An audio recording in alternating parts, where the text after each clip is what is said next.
بسم الله والصلاة والسلام على رسول الله. ازيكم يا حبايبي؟ عاملين ايه؟ يا رب تكونوا بخير وبصحة وبسعادة.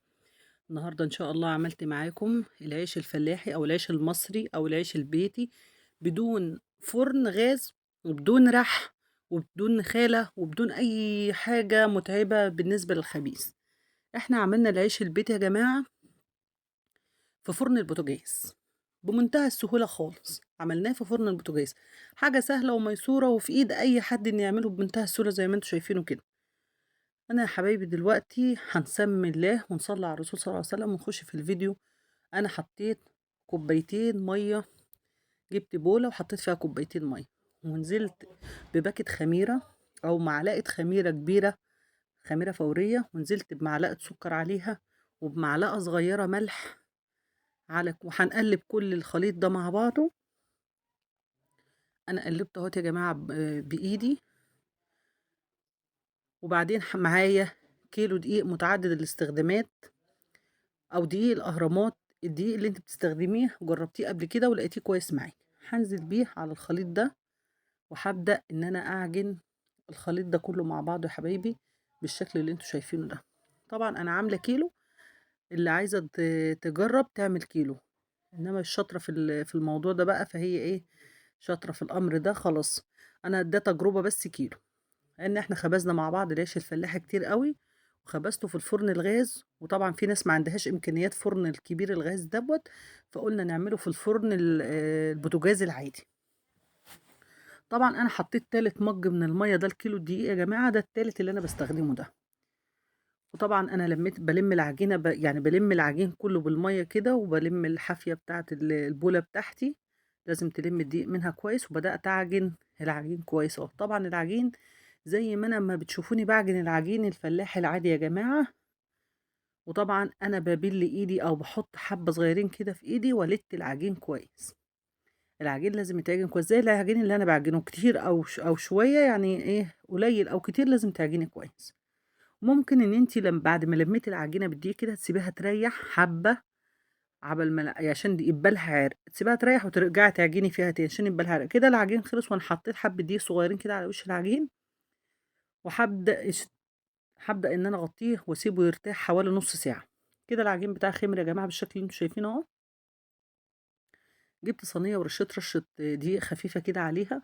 ممكن ان انت بديل الدقيق ده ممكن تحطي رده او نخاله، لو عندك مش مسموح او مش موجودة عندك فهتحطي الدقيق اللي انا حطيته ده.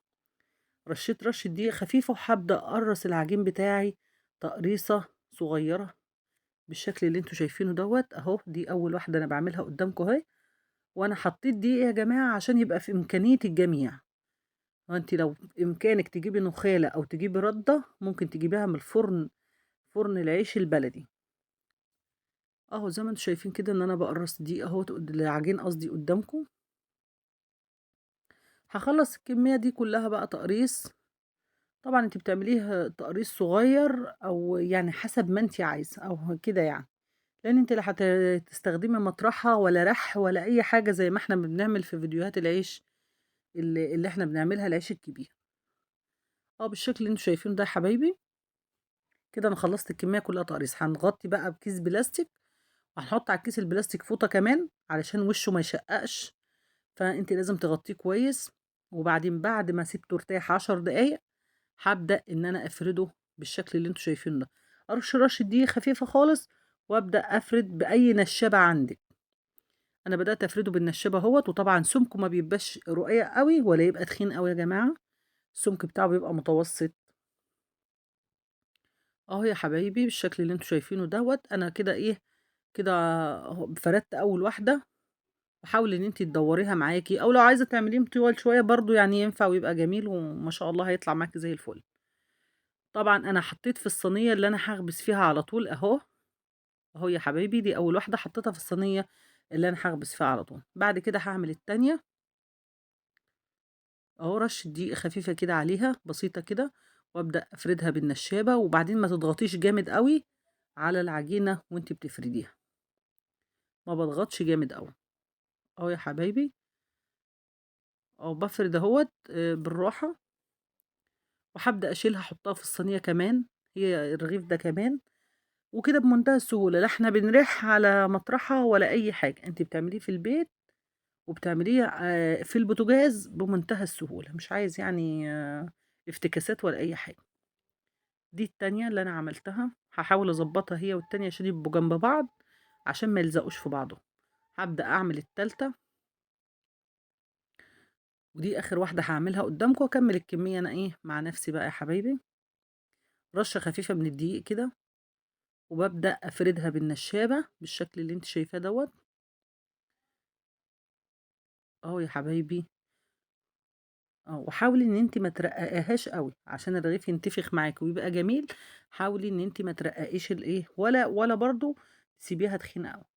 وطبعًا أنا بعد ما بافردهم باتركهم 10 دقايق وأكون مولّعة الفرن عشان الفرن يسخن.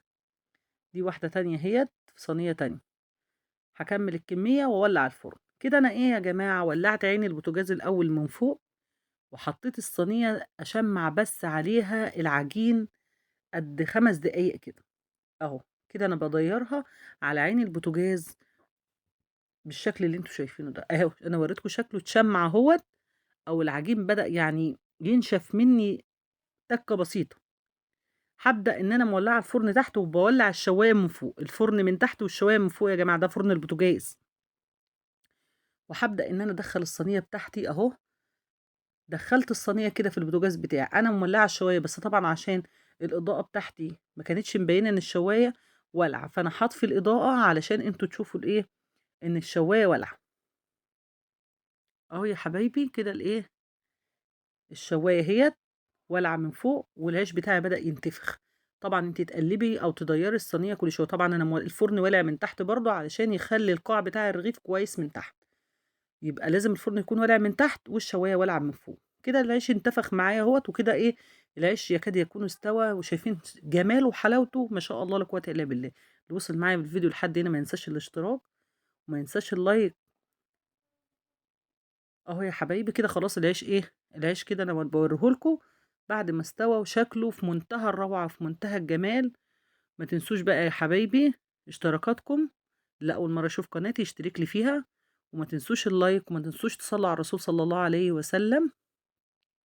والسلام عليكم ورحمة الله وبركاته.